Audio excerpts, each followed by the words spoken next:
Welcome to SR7 TV news bulletin. ముందుగా headlines. BJP జాతీయ అధ్యక్షుడిగా నితిన్ నబీన్ ప్రమాణ స్వీకారం.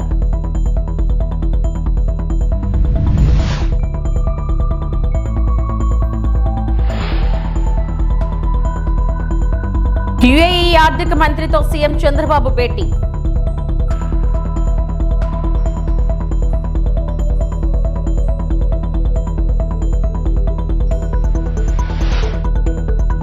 టాటాకు చప్పుళ్లకు భయపడేదే లేదు. సీఎం రేవంత్ రెడ్డిపై హరీష్ రావు ఫైర్.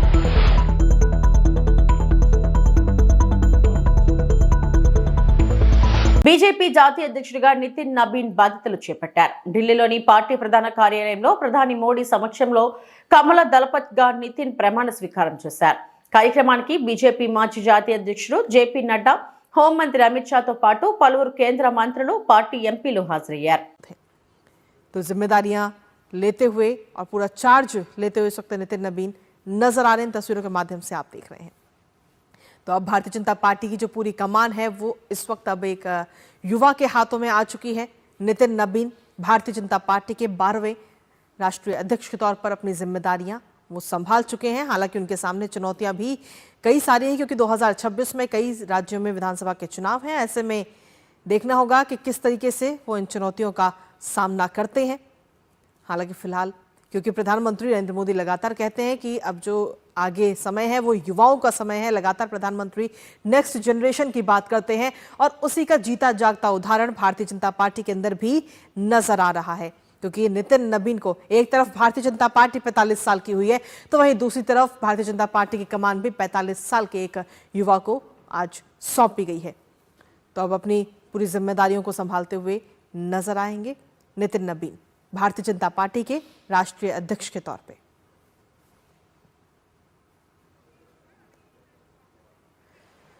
तो बीजेपी मुख्यालय की ये तस्वीरें इस समय हम आपको दिखा रहे हैं, जहां हालांकि इससे पहले पूरा कार्यक्रम हुआ और इस कार्यक्रम के दौरान प्रधानमंत्री नरेंद्र मोदी का भी संबोधन रहा, जहां उन्होंने कहा कि नितिन नबीन उनके बॉस हैं, नए बॉस। और इस बात का कहने का सीधा तात्पर्य अगर हम देखें तो हर किसी को, हर एक कार्यकर्ता को ये मैसेज भी था कि नितिन नबीन के पास में सारी जिम्मेदारियां हैं और उन्हीं को अब बॉस माना जाए।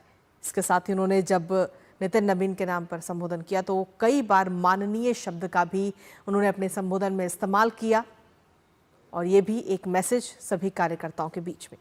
नितिन नबीन को ये नई जिम्मेदारियां मिलने से एक संकेत और एक संदेश भारतीय जनता पार्टी के जो बाकी कार्यकर्ता हैं, जमीनी स्तर पर जो काम करते हैं, उनके अंदर भी एक मैसेज गया कि भारतीय जनता पार्टी में किसी को भी कभी भी कोई भी जिम्मेदारियां दी जा सकती हैं। यहाँ ऐसा नहीं है कि राजा का बेटा ही राजा बनेगा। तो फिलहाल ये तस्वीरें इस वक्त आपको दिखा रहे हैं। हालांकि इससे पहले काफ़ी अच्छा खासा अनुभव राजनीतिक जगत में नितिन नबीन का रहा है और अब देखना होगा कि वो अपने इस अनुभव का किस तरीके से इस्तेमाल आगे आने वाले समय में करते हुए नजर आते हैं। స్విట్జర్లాండ్లోని దావోస్లో జరుగుతున్న ప్రపంచ ఆర్థిక సదస్సుకు వెళ్లిన ఏపీ సీఎం చంద్రబాబు యుఏఈ ఆర్థిక మంత్రి అల్ మర్రీతో భేటీ అయ్యారు. మల్దీ మోడల్ లాజిస్టిక్ పార్క్ ఏర్పాటు, ఏపీ యుఏఈ మధ్య ఆర్థిక భాగస్వామ్య బలోపేతంపై ఇరువురు నేతలు చర్చించారు. ఈ సందర్భంగా ఏపీ ఫుడ్ ప్రాసెసింగ్ లో యుఏఈతో కలిసి పనిచేసేందుకు అంగీకారం కుదిరింది. యుఏఈకి చెందిన 40 సంస్థలు ఏపీలో ఏర్పాటుకు తోడ్పాటు అందిస్తామని ఆల్మర్రీ పేర్కొన్నారు. ఆహార భద్రత, లాజిస్టిక్స్, పోర్ట్ ఆధారిత పరిశ్రమల్లో పెట్టుబడుల అవకాశాలపై చర్చ జరిగింది. పునరుత్పాదక శక్తి, పట్టణాభివృద్ధి, మౌలిక వసతుల రంగాల్లో పెట్టుబడుల అవకాశాలపై ఇరువురు చర్చించారు.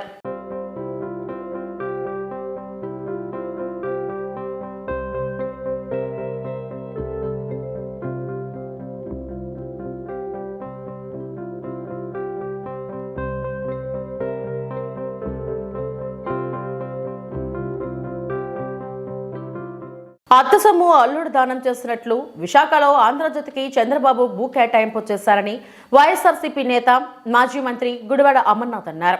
బాబు పాలనలో ఏపీలో ఏ వర్గం కూడా సంతోషంగా లేదని, వైఎస్ఆర్సీపీ హయాంలో జరిగిన అభివృద్ధిని ఇప్పుడు దావోస్లో కూటమి పెద్దలు చెప్పుకుంటున్నారేమోనని ఎద్దేవా చేశారు. ఆయన మంగళవారం మీడియాతో అమర్నాథ్ మాట్లాడారు. ఈ రోజు ఈ ప్రాంతానికి ఈ వేదికకి వచ్చినప్పుడు మేము చంద్రబాబు నాయుడు గారి తాలూకా బ్రాండ్ ఇమేజ్ తో ఈ వేదిక మీదకి వచ్చాం. ఆయన తాలూకా బ్రాండ్ ఇమేజ్తో ఈ సమావేశంలో పాల్గొంటున్నాం అని చెప్పి వారు చెప్పినట్టుగా చూసాం. చిన్న స్పెల్లింగ్ మిస్టేక్. చంద్రబాబు నాయుడు వస్తే కష్టాలు వస్తాయనేటువంటి చెప్పడం మానేసి కష్టం వస్తే చంద్రబాబు నాయుడు వస్తాడని చెప్పి కొడుకు చెప్తాడు. ఇందాక నేను చెప్పినటువంటి కార్యక్రమాలు ఏ రకంగా అన్ని వర్గాలు ఈరోజు కష్టాల్లో ఉన్నాయి, అన్ని ప్రాంతాలు కష్టాల్లో ఉన్నాయి. యువత, నిరుద్యోగ యువత 20 లక్షల మందికి ఉద్యోగాలు అన్నారు 5 సంవత్సరాల్లో. 2 సంవత్సరాలు అయిపోయినాయి. ఎంతమందికి ఇచ్చారు ఉద్యోగాలు? ఒక వైట్ పేపర్ రిలీజ్ చేయండి. ఈ 2 సంవత్సరాల్లో మీరు అధికారంలోకి వచ్చి ఈ 2 సంవత్సరాల్లో ఎంతమందికి ఉద్యోగ అవకాశాలు ఈ రాష్ట్రంలో వచ్చాయి అనేటువంటిది ఒక వైట్ పేపర్ రిలీజ్ చేయమని చెప్పి కోరుతా ఉన్నా, డిమాండ్ చేస్తా ఉన్నా వైఎస్ఆర్ కాంగ్రెస్ పార్టీ తరఫున, ప్రజల తరఫున. అదే చెప్తున్నాను కదా, అత్త సొమ్ము అల్లుడు దానం చేసినట్టు వీరికి కావలసినటువంటి సంస్థలకి, వీరు లోపాయికారిగా చేసుకున్నటువంటి ఒప్పందాలు చేసుకున్నటువంటి సంస్థలకి కారు చౌకగా లేదా ఉచితంగా మొన్న మా సోదరుడు ఉదయ్ అని అడిగినట్టున్నాడు ఆ ప్రశ్న. సార్ 99 పైసలకి ఇస్తానంటే మొత్తం 99 పైసలకి ఇస్తాను, ఏం చేస్తావు సార్ అని అడుగుతున్నాడు. అంటే ఎవరి సొమ్ము అది? అదేమి ఈరోజు రాష్ట్ర ప్రభుత్వంలోకి చంద్రబాబు నాయుడు గారు రాష్ట్ర ప్రభుత్వంలో ముఖ్యమంత్రిగా ఉంటే చంద్రబాబు నాయుడు గారికి ఈ రాష్ట్రంలో ఆస్తులన్నీ రాసిచ్చేసినట్టు కాదు, లేదా చంద్రబాబు నాయుడు గారి కొడుక్కి ఆ ఆస్తులన్నీ రాసిచ్చినట్టు కాదు. ఆయన ఎవరికి కావాలంటే వారికి దానం చేసుకోవడానికి. అది రాష్ట్ర ప్రజల తాలూకు సొత్తు. ఈ రాష్ట్రం, ఈ పబ్లిక్ ప్రాపర్టీ. అది దానికి కస్టోడియన్గా ఉండాల్సినటువంటి అవసరం ఉంది. ఆ రోజు మేము వచ్చినప్పుడు దాన్ని నిబంధనలకు విరుద్ధంగా ఉందని చెప్పి రద్దు చేస్తే కోర్టు ఏమని ఆదేశించింది? నిబంధనలు ఏ రకంగా ఉంటే ఆ రకంగా దాన్ని అలొకేషన్ చేయండి అని చెప్పించింది.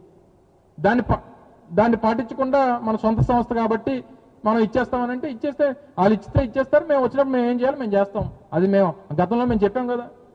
తెలంగాణ సీఎం రేవంత్ రెడ్డి తాటాకు చప్పుళ్లకు భయపడబోమని మాజీ మంత్రి బీఆర్ఎస్ ఎమ్మెల్యే హరీష్ రావు అన్నారు. డైవర్షన్ పాలిటిక్స్ లో భాగంగానే ఫోన్ ట్యాపింగ్ కేసులో తనకు సిట్ నోటీసులు ఇచ్చారని, సీఎం ఆడుతున్న సిల్లీ డ్రామా ఇది అని వ్యాఖ్యానించారు. సిట్ విచారణకు హాజరయ్యే ముందు కోకాపేటలో మాజీ మంత్రి కేటీఆర్ పార్టీ నేతలతో కలిసి మీడియాతో ఆయన మాట్లాడారు. ఈ దండుపాలెం ముఠ రేవంత్ రెడ్డి కేబినెట్ ఏ రకంగా వాటాలు పంచుకోవడంలో తన్నుకుంటున్నారో అన్ని విషయాలు బయటపెట్టాం. అంటే రాబోయేటువంటి మున్సిపల్ ఎన్నికల ముందు వీళ్ళ అవినీతి బయటపడుతుందని, వీళ్ళ అవినీతి బట్టబయలైతుందని, వీళ్ళ బండారం బయటపడ్డదని ఒక డైవర్షన్ టాక్టిక్స్ కు ఇవాళ రేవంత్ రెడ్డి గారు మాకు నోటీస్ ఇచ్చారు. సరే, ఈ నోటీసులు మాకు కొత్త కాదు. తెలంగాణ ఉద్యమంలో ఆనాటి సమైక్యవాద ప్రభుత్వాలు ఎన్ని కేసులు పెట్టినా, ఎన్ని మా మీద రకరకాల ఇబ్బందులు పెట్టినా కేసీఆర్ గారి నాయకత్వంలో మేము పోరాడినటువంటి ఒక కార్యకర్తలం, ఉద్యమకారులం. ఆ గత సమైక్యవాదులనే అనేక సార్లు మమ్మల్ని అరెస్ట్ చేశారు, అనేక వందల కేసులు పెట్టినారు. ఆ రోజే మేము భయపడలేదు. ఇవాళ నువ్వు ఎందుకు నోటీస్ ఇచ్చినావు నాకు? మేము ఏమడిగినాం? నీ 6 గ్యారంటీల సంగతి ఏంది అని అడిగినాం. నువ్వు బాండ్ పేపర్ మీద రాసిచ్చిన మహిళలకు మహాలక్ష్మి 2500 ఎప్పుడు ఇస్తావు అని అడుగుతా ఉన్నాం. నువ్వు అవ్వా తాతలకు 4000 పెన్షన్ ఎప్పుడు ఇస్తావు అని అడుగుతా ఉన్నాం. నీ యొక్క అక్రమాలు, నీ బొగ్గు కుంభకోణము, నీ పవర్ కుంభకోణము, నీ హిల్ టీపీ ఇండస్ట్రీస్ కుంభకోణము, నీ భూ కుంభకోణాలు అసెంబ్లీ వేదికగా, ప్రజా వేదికగా ఎప్పటికప్పుడు నిన్ను ప్రశ్నిస్తా ఉన్నాం. సో నీ కుంభకోణాలు బయటపడుతున్నాయి. నీ వాటాల పంచాయతీలు స్వయంగా మంత్రులే ఒకరి మీద ఒకరు బయట పెట్టుకుంటుంటే నీ పరువు పోతుందని, నీ వాటాల విషయం ప్రజలకు అర్థమవుతుందని డైవర్షన్ కోసం ఈ నోటీసులు ఇస్తున్నావు. మాకు తెలియదా? కృష్ణా నీళ్లను ఆంధ్రాకి అప్పచెప్తున్నావు. అదేవిధంగా గోదావరి నీళ్లను ఇవాళ చంద్రబాబు నాయుడు గారి ప్రభుత్వం, ఆంధ్రప్రదేశ్ ప్రభుత్వం గోదావరి నీళ్లను మళ్లించి మరి బనకచెర్లకు, నల్లమల్ల సాగర్ తీసుకుపోతుంటే నీ చేతగాని తనాన్ని ఎప్పటికప్పుడు నిలదీసింది బీఆర్ఎస్ పార్టీ, ప్రశ్నించింది బీఆర్ఎస్ పార్టీ, నీ యొక్క బండారాన్ని బయటపెట్టింది బీఆర్ఎస్ పార్టీ.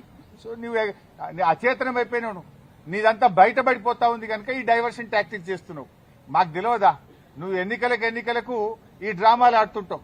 పంచాయతీ ఎన్నికల ముందు అప్పుడేమో మా కేటీఆర్ గారికి నోటీస్ ఇస్తావు. ఫోన్ ట్యాపింగ్ కేసులో సిట్ విచారణపై కేటీఆర్ స్పందించారు. ఇది సిట్ విచారణ కాదని పిచ్చి విచారణ అని వ్యాఖ్యానించారు. సిట్ విచారణకు మాజీ మంత్రి హరీష్ రావు హాజరైన నేపథ్యంలో తెలంగాణ భవన్లో మీడియాతో ఆయన మాట్లాడారు. న్యాయం కోసం హైకోర్టు నుంచి సుప్రీంకోర్టు వరకైనా వెళ్తామన్నారు. కాంగ్రెస్ పార్టీ మోసపూరిత హామీలు ఇచ్చి అధికారంలోకి వచ్చిందన్నారు. హామీలు నెరవేర్చలేక నిలదీసిన వారిపై కేసును నమోదు చేస్తుందని విమర్శించారు. సింగరేణి టెండర్ల కుంభకోణంలో అసలు సూత్రధారి సీఎం బావమర్ది సృజన్ రెడ్డి అని కేటీఆర్ ఆరోపించారు. ఈ వ్యవహారంలో సిట్టింగ్ జడ్జితో విచారణ జరిపించాలని డిమాండ్ చేశారు. సిట్టు విచారణ కాదు, ఇది చిట్టి విచారణ. చిట్టినాయుడు గారు నడిపిస్తున్న ఒక పనికిమాలిన విచారణ తప్ప, ఓ లొట్టపీసు కేసులో ఇంకో పనికిమాలిన చిట్టి విచారణ తప్ప సిట్టు లేదు, తిట్టు లేదు.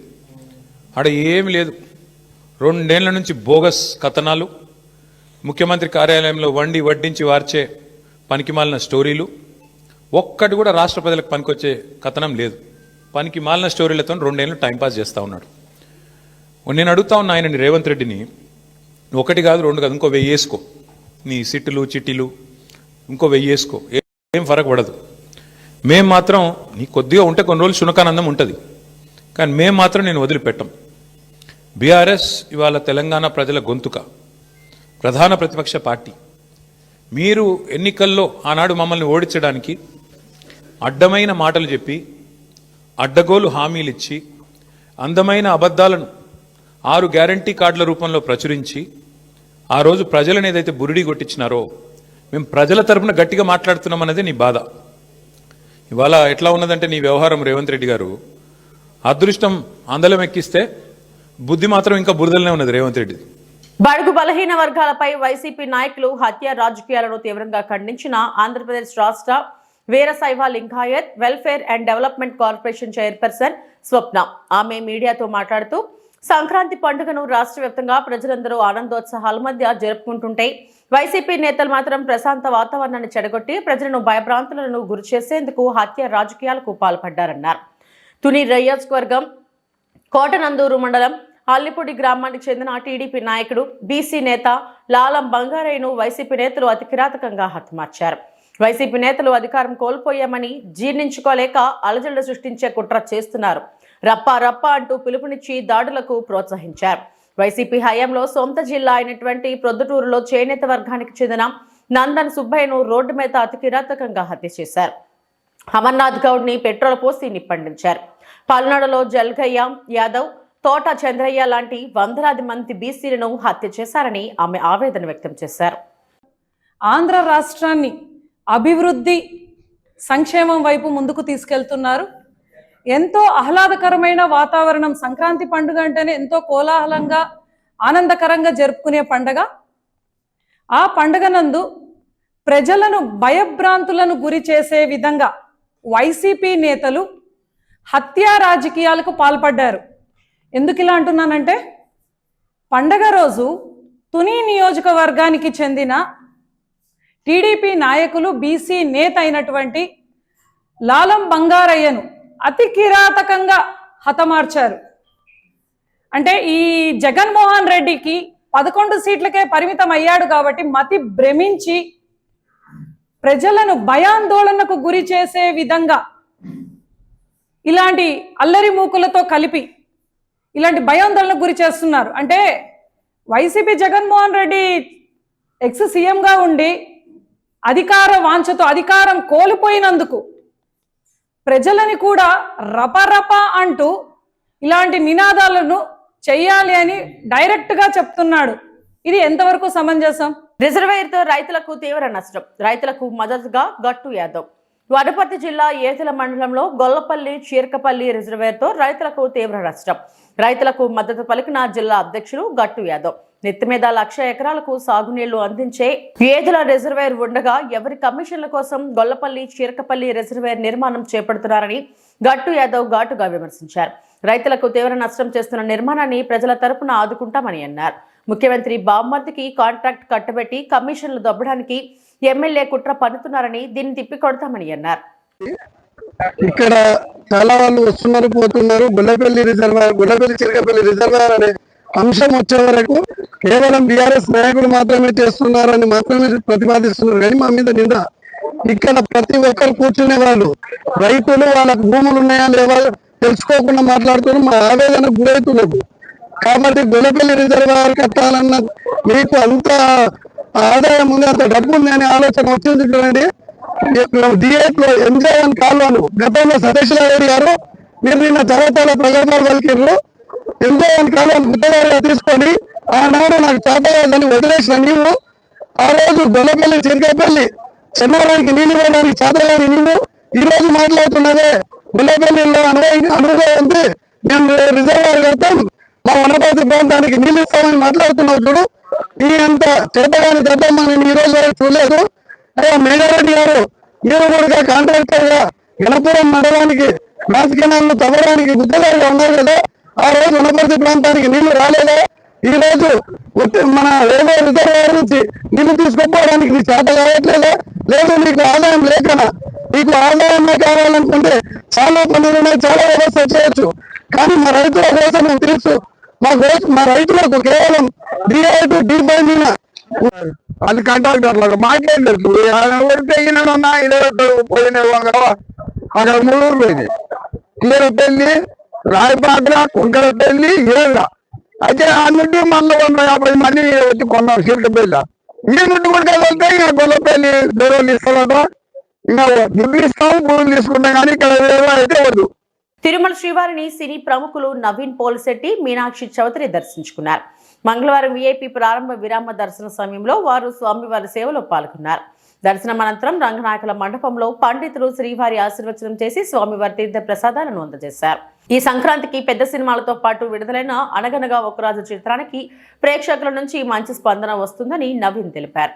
ఈ సినిమాలో నవీన్, మీనాక్షి జంటగా నటించిన విషయం తెలిసిందే. అనగనగా ఒక రాజు అని మా సినిమా విడుదలయ్యి పెద్ద సినిమాలతో విడుదలయ్యి అద్భుతమైన టాక్తో యునానిమస్ సంక్రాంతి బ్లాక్ బస్టర్గా సూపర్ హిట్ అనే వర్డిక్ట్ ఇచ్చారు ఆడియన్స్. సో మా అందరికీ గత 4 రోజులుగా మేము అందరం చాలా సంతోషంగా ఉన్నాం, చాలా ఎమోషనల్గా ఉన్నాం. ఇటువంటి ఒక ఆనందం కేవలం ప్రజలు, ప్రేక్షక దేవుళ్ళు వాళ్ళు వచ్చి సినిమా చూడడం తప్పితే ఇలాంటిది సాధ్యమే కాదు. సో ఇంత పెద్ద సక్సెస్, ఇది మామూలు సక్సెస్ కాదు. మా సినిమాలో డైలాగ్ ఉన్నట్టు అటు 7 తరాలు ఇటు 7 తరాలు గుర్తుండిపోయే సక్సెస్. సో ఇలాంటి సక్సెస్ కేవలం మా హార్డ్ వర్క్ వల్ల అయితే రాదు. అది ఎందుకంటే అందరూ టాలెంటెడే, అందరూ కష్టపడతాం. దీనికి ఒక డివైన్ ఫోర్స్, దీనికి ఒక ఆ స్వామివారి ఆశీస్సులు, స్వామివారి బ్లెస్సింగ్స్ ఉంటే కానీ ఇలాంటిది రాదని నేను ఖచ్చితంగా నమ్ముతాను. సో అందుకే మేమందరం ఈ సక్సెస్ని స్వామివారికి కృతజ్ఞతా భావంతో తిరుపతికి దర్శనం చేసుకుందామని వచ్చాం. నిన్న సాయంత్రం తిరుపతిలో దిగాము. నిన్న ఫస్ట్ యాక్చువల్లీ థియేటర్స్కి వెళ్ళాం. తిరుపతిలో థియేటర్స్లో రెస్పాన్స్ చూసి మాకు అసలు నమ్మబుద్ధి కాలేదు. థియేటర్స్ అంతా మొత్తం ఇలా ఊగిపోతున్నాయి నవ్వులతో. నిన్న వీక్ డే కావడంతో మేము తక్కువ ఆడియన్స్ ఉంటారేమో అని వెళ్ళాము, కానీ వీక్ డే నాడు కూడా కంప్లీట్ ఫుల్స్ ఉన్నాయి ప్రతి చోట అనగనగా ఒక రాజుకి. సో ఇంత సక్సెస్ని, ఇంత ఆనందాన్ని పంచడానికి మాకు అవకాశం ఇచ్చినందుకు ఆ స్వామివారికి, అమ్మవారికి కృతజ్ఞతలు చెప్పుకుందామని మేము అందరం వచ్చాము. చాలా బాగా జరిగింది దర్శనం. జస్ట్ ఇప్పుడే మేము దర్శన్ వచ్చాక ఇక్కడికి వచ్చాను అండ్ చాలా బాగా జరిగింది దర్శన్. తిరుపతి, తిరుమల వెంకటేశ్వర స్వామి నా మోస్ట్ ఫేవరెట్ స్వామి అండ్ అది మన సక్సెస్ సెలబ్రేట్ చేశాక వీవ్ కమ్ హియర్, అది బ్లెస్సింగ్స్ కోసం. సో వెంకటేశ్వర స్వామి బ్లెస్సింగ్స్తో అంటే చాలా హ్యాపీ అండి. ఎందుకంటే ఇది లైక్ హీ సైడ్ ఒక మా సినిమా సక్సెస్ అయ్యాక డెఫినెట్గా ఒక డివైన్ బ్లెస్సింగ్ అండ్ ఫోర్స్ ఉంటుంది అండ్ అది మన స్వామి బ్లెస్సింగే. సో చాలా హ్యాపీ, చాలా సంతోషం. మా టీం అందరూ ఇక్కడికి వచ్చాము బ్లెస్సింగ్స్ కోసం అండ్ మీ అందరూ. అనంతపురం నగరానికి చెందిన మహిళలు జాగ్రత్తగా ఉండండి. నగరంలో దండుపాలెం బ్యాచ్ హల్చల్ చేస్తుంది. నగరంలో తెలుగుదేశం పార్టీ కూటమి ప్రభుత్వం అధికారంలోకి వచ్చినప్పటి నుంచి ఎవరి భూమి కబ్జా అవుతుందో, ఎవరి మాన ప్రాణాలు దోచుకుంటారో అర్థం కాని పరిస్థితి నెలకొందని, దీంతో వారి ఆస్తులు రక్షించుకునేందుకు వారే సొంతంగా ప్రతి నెలా తమ ఆస్తుల వివరాలకు సంబంధించి ఎప్పటికప్పుడు చెక్ చేసుకోవాలని వైఎస్ఆర్ కాంగ్రెస్ పార్టీ మహిళా విభాగం జిల్లా అధ్యక్షురాలు శ్రీదేవి స్పష్టం చేశారు. ఈ సందర్భంగా నగరంలోని వైఎస్ఆర్ కాంగ్రెస్ పార్టీ జిల్లా కార్యాలయంలో ఆమె మీడియా సమావేశాన్ని నిర్వహించి వివరాలను వెల్లడించారు. నగరంలో దండుపాలెం బ్యాచ్ నిత్యం ప్రజలను దోచుకునే పరిస్థితి నెలకొందని, నగరానికి చెందిన మహిళలు వాకింగ్ వెళ్లేవారు కూడా అత్యంత అప్రమత్తంగా ఉండాలని వారు స్పష్టం చేశారు. అనంతపురం నగరంలో దండుపాలెం అనే బ్యాచ్ ఒకటి వచ్చింది. ఆ బ్యాచ్ ఏ రోజు ఏ ఇంటి మీద పడుతుందో, ఎవరి భూములు కబ్జా అవుతాయో, ఎవరి ధన మాన ప్రాణాలు దోపిడీ అవుతాయో తెలియకుండా ఉంది. దయచేసి ప్రతి ఒక్కరూ కూడా జాగ్రత్తగా ఉండాలని మా మనవి. అదేవిధంగా కాస్తో కూస్తో స్థిరాస్తులు ఉన్న వాళ్ళైతే ప్రతి నెల ఆన్లైన్లోనో లేకుంటే రిజిస్టర్ ఆఫీస్కి వెళ్ళో మీ భూములు మీ ఆస్తులు సక్రమంగా ఉన్నాయో లేదో, మీ పేర్లతో ఉన్నాయో లేదో చెక్ చేసుకోవాలని చెప్పి మా మనవి. అదేవిధంగా వాకింగ్ వెళ్లే మహిళలు కావచ్చు, బయటకు ఏదైనా పని నిమిత్తం వెళ్లే మహిళలు కావచ్చు, మీ బంగారం ఏదైనా ఉంటే కొంగు కప్పుకొని వెళ్ళాలి అని కూడా విజ్ఞప్తి. ఇదంతా మరి గౌరవ పోలీస్ వారు సూచిస్తున్నారో లేదో తెలియడం లేదు, కానీ మేమైతే విజ్ఞప్తి చేస్తున్నాం ప్రజలందరికీ. 19 మాసాల కాలంలో 100 దందాలు, 100 దోపిడీలు ఈ తెలుగుదేశం పార్టీ ఎమ్మెల్యే గారు దగ్గుబాటి ప్రసాద్ గారు నోటికొచ్చినట్లు బూతులు మాట్లాడడం, మహిళల మానధన ప్రాణాలు దోచుకోవడం, ఒక్కొక్కటి చూస్తా పోతే చెప్తా పోతే ఒక చిట్టా అవుతుంది. మీ నాయకురాలు స్వప్న గారు నా ఆస్తిని కాజేశారు బాబో అని గగ్గోలు పెడుతుంటే దిక్కుదరి లేదు. ఆటి నుంచి తీసుకుంటే ఒక డాక్టర్ భర్తని బండ బూతులు తిడతా ఉంటే ఎమ్మెల్యే గారు, గౌరవ ఎస్పీ గారు ఇట్లాంటివి సుమోటోగా కేసులు తీసుకొని ఎందుకు ప్రజలకు ధైర్యం కల్పించలేకుండా ఉన్నారని ఎస్పీ గారిని మేము అడుగుతున్నాం. బండ బూతులు మాట్లాడుతున్నాడు. అదే బూతులు తిరిగి ఆ అబ్బాయి మిమ్మల్ని మాట్లాడింటే మీరు తల ఎక్కడ పెట్టుకుంటారు దగ్గుబాటి ప్రసాద్ గారు అని అడుగుతున్నాం. అదే బూతులు అమ్మాయి మిమ్మల్ని మాట్లాడింటే ఎక్కడ పెట్టుకుంటారు? వాళ్ళ భార్యని అంటున్నారు, మీ భార్యని అన్నారా? ఆడవాళ్ళు ఎవరైనా ఆడవాళ్లే కదా. మీకు అసలు ఎమ్మెల్యే పదవి ఇచ్చిన లోకేష్ బాబు గారు, చంద్రబాబు గారు ఏం చేస్తున్నారో తెలియదు, కానీ ఎంతసేపు దేనా కానా అని వాళ్ళు ఎవరైతే డబ్బు ఇచ్చారో వాళ్ళకు మీరు ఎమ్మెల్యే పదవులు అప్పనంగా అప్పగించేసి ఏనాడు మీరు ఏమి కాంట్రిబ్యూట్ చేశారు అనంతపురానికి ఎమ్మెల్యే గారు అడుగుతున్నాం. ఎమ్మెల్యే గారిని మీరు ఏం చేసింటే ఎమ్మెల్యే అయ్యారు? ఈ రోజు ప్రజలు మీకు ఒక మంచి అవకాశం ఇస్తే ప్రజలను ప్రతిరోజు బాధ పెట్టడం, బాధించడం, ఏడ్పించడం, చిన్న తట్ట వ్యాపారం చేసుకునే మహిళ నుంచి పెద్ద వ్యాపారాలు చేసుకునే వాళ్ళ వరకు దందాలు, వసూళ్లు, అక్రమాలు, దుర్మార్గాలు పెచ్చిమీరిపోతున్నాయి అనంతపురం నగరంలో. ప్రజలందరూ భద్రంగా జాగ్రత్తగా ఉండాలని మేము తెలియజేస్తున్నాం. ఈ ముస్లిం మహిళా డాక్టర్ని అన్ని మాటలు మాట్లాడితే సుమోటోగా కేసు ఎందుకు తీసుకోలేదు? ఈ ఎమ్మెల్యే గారి మీద ఎందుకు కేసు కట్టలేదు? ఎమ్మెల్యే గారికి నిజంగానే నిబద్ధత ఉంటే స్వయంగా ఎందుకు రాజీనామా చేయలేదని కూడా మేము ప్రశ్నిస్తున్నాం. మహిళలకు వడ్డీ లేని రుణాలు వినియోగించుకోండి. వాకాటి శ్రీహరి. వనపర్తి జిల్లాలో మహిళా శక్తి సంబరాలలో పట్టణంలోని దాచా లక్ష్మయ్య ఫంక్షన్ హాల్లో, పెబ్బేరు పట్టణంలోని సహారా ఫంక్షన్ హాల్లో ఏర్పాటు చేసిన మహిళా స్వయం సహాయక సంఘాలకు 1,75,50,000 రూపాయల వడ్డీ లేని రుణాలను, అదేవిధంగా ఇందిరమ్మ చీరలను పంపిణీ చేసే కార్యక్రమంలో రాష్ట్ర పశుసంవర్ధక శాఖ మంత్రులు వాకిటి శ్రీహరి, రాష్ట్ర ప్రణాళిక సంఘం ఉపాధ్యక్షులు చిన్నారెడ్డి, రాష్ట్ర sports authority chairman Shiva Sena Reddy, Wanaparthy జిల్లా కలెక్టర్ ఆదర్శ సురభి ముఖ్య అతిథులుగా హాజరై మాట్లాడారు. కార్యక్రమంలో వనపర్తి వ్యవసాయ మార్కెట్ యార్డ్ అధ్యక్షులు శ్రీనివాస్ గౌడ్, పిసిసి సభ్యులు శంకర్ ప్రసాద్, వనపర్తి మున్సిపాలిటీ మాజీ చైర్మన్, మాజీ వైస్ చైర్మన్, మాజీ కౌన్సిలర్లు, వనపర్తి పట్టణ కాంగ్రెస్ పార్టీ అధ్యక్ష, జిల్లా యూత్ అధ్యక్షులు, కాంగ్రెస్ పార్టీ నాయకులు, కార్యకర్తలు తదితరులు పాల్గొన్నారు. ఆ చీరలను తూకంతో బయటకు అమ్ముకున్నారు. తూకంతో కొనుక్కొచ్చిన చీరలు సేర్ల గడ 19 రాకుండా అడ్డం కట్టారు. నిజమా కాదక్క? సేర్ల గడ జిమ్కలు 19 అడ్డం కట్టారు. ఈ రోజు మా యొక్క కట్టుకునే చీర, కట్టుకునే చీరకే అందం వచ్చింది. మా యొక్క అందం రాలేదు. అవునా కదక్క? ఇంత అద్భుతమైన చీరలు ఈ రోజు దాదాపు ఎన్నిస్తున్నా 12,000 చీరలు ఈ రోజు వనపర్తి టౌన్ లో 12,000 చీరలు మా అక్కలకు ఇస్తున్నాం అన్నమాట. గర్వంగా చెప్తున్నానక్క. ఈ రోజు చీర కట్టుకున్న మా అక్క, రేపు బస్సులు కొనుక్కుంటున్న మా అక్క, ఆ కొన్న బస్సులు కూడా నువ్వు తల్లిగారింటికి పోతావా, పాలమూరు పోతావా, పట్టకు పోతావా, కొరతానికి పోతావా, బిడ్డదానికి పోతావా, మన్నెకొండ జాతరకి పోతావా, కురుమూరుకు పోతావా, యాదగిరి గుట్టకు పోతావా, ఏడికన్నా పోతా నీ మొగురు దున్నడానికి లేదు, నీ కొడుకు దున్నడానికి లేదు. నీకెప్పుడు ముందుపడ్డప్పుడు ఎప్పుడు ముందు పెట్టప్పుడు రాదక్క. ఇంత గొప్పగా మహిళల పట్ల గౌరవంగా ఆలోచన చేస్తూ ఉంటే దుర్మార్గులు ఏం మాట్లాడుతున్నాక ఫ్రీ బస్ పెట్టమంట, ఆడవాళ్ళకి కొట్లాడ పెట్టమంట. అదే ఆడవాళ్ళని గౌరవించే సంస్కృతే లేదు నీ దగ్గర. నువ్వు ఆడవాళ్ళ గురించి మాట్లాడే అధికారం నీకెక్కడదని గట్టిగా తెలియజేస్తా ఉన్నాక మా గౌరవం, మా అక్కలు మేము ఇచ్చిన చీర కట్టుకొని మా ముందర మా అక్కలు పోతా ఉంటే మేము తలెత్తుకొని నిలబడాలి. మా అక్క ఎట్లా పోతుంది అనుకోవాలి.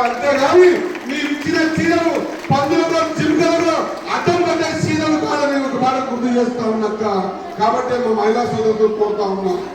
ఇల్లు బాగుపడాలి, ఖచ్చితంగా మీ ఇల్లు బాగుపడాలి. మనలాంటి మధ్య తరగతి కుటుంబాల పిల్లలు పెద్ద పెద్ద స్కూళ్ళలో చదవలేరు కాబట్టి నేను అనుకుంటున్నా వనపర్తికి కూడా ఇంటిగ్రేటెడ్ స్కూల్ ఇచ్చిన మీకు మన పిల్లలు లెక్క ఒకటి బాగినాలక ఇదొకటి బాగినాలి.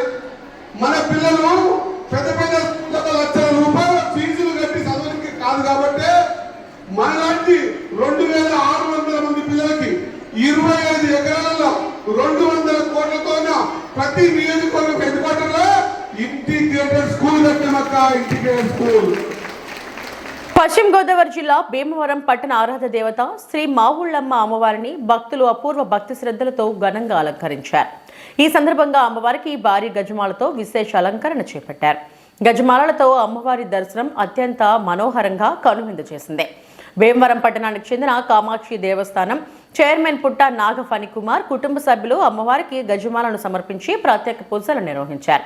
అమ్మవారి కృపతో కుటుంబానికి సుఖ సంతోషాలు, ఆరోగ్యం, ఐశ్వర్యం కలగాలని వారు ప్రార్థించారు. ఈ ప్రత్యేక అలంకరణను దర్శించుకునేందుకు ఉదయం నుంచే ఆలయానికి భక్తులు పెద్ద సంఖ్యలో తరలివచ్చారు. అమ్మవారి గజమాల అలంకరణను చూసి భక్తులు భక్తి పారవశ్యులయ్యారు.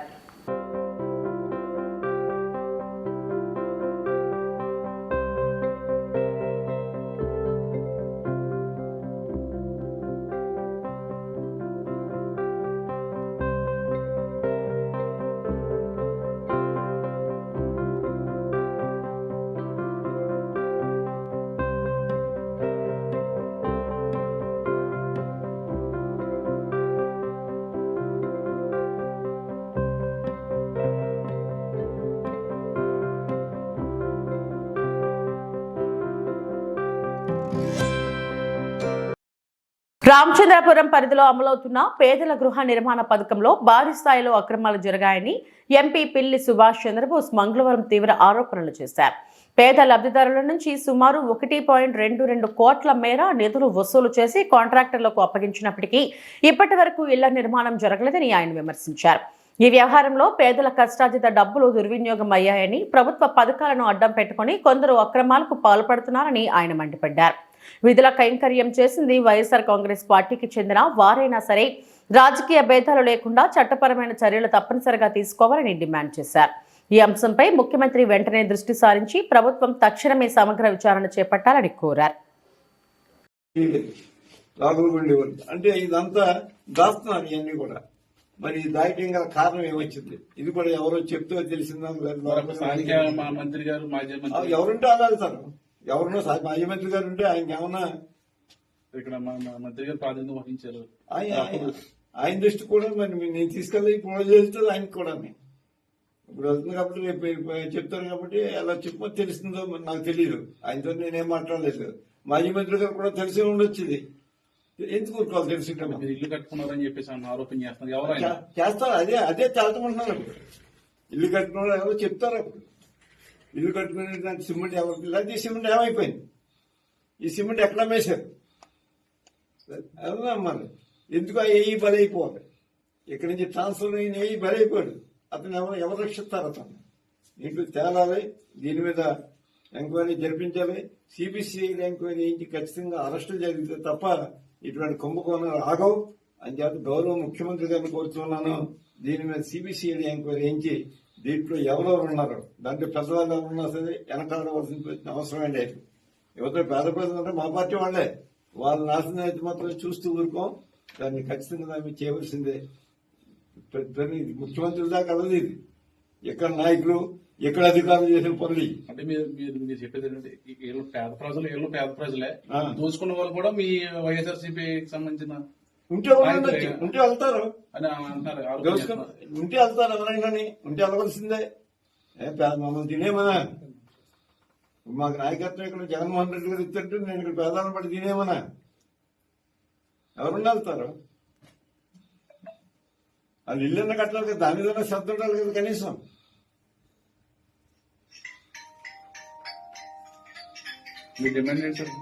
నా డిమాండ్ దీని మీద పూర్తిగా విచారం చేసి ముందున్న వాళ్ళు వెనకున్న వాళ్ళు. ముందున్న వాళ్ళు అంటే ఎవరైతే చెక్కులు తీసుకున్నారో వాళ్ళు, ఇచ్చిన వాళ్ళు, ఎవరైతే దీని వెనకాల నుండి నడిపించిన వాళ్ళు, ఆ సిమెంట్ ఎవరు డ్రా చేసి పట్టుకుపోయారో వాళ్ళు, అందరూ కూడా ముద్దాయిలుగా కోర్టులో నిలబడవలసిందే. ఇవి ఇప్పటివరకు బులెటిన్ అప్డేట్స్. నమస్తే.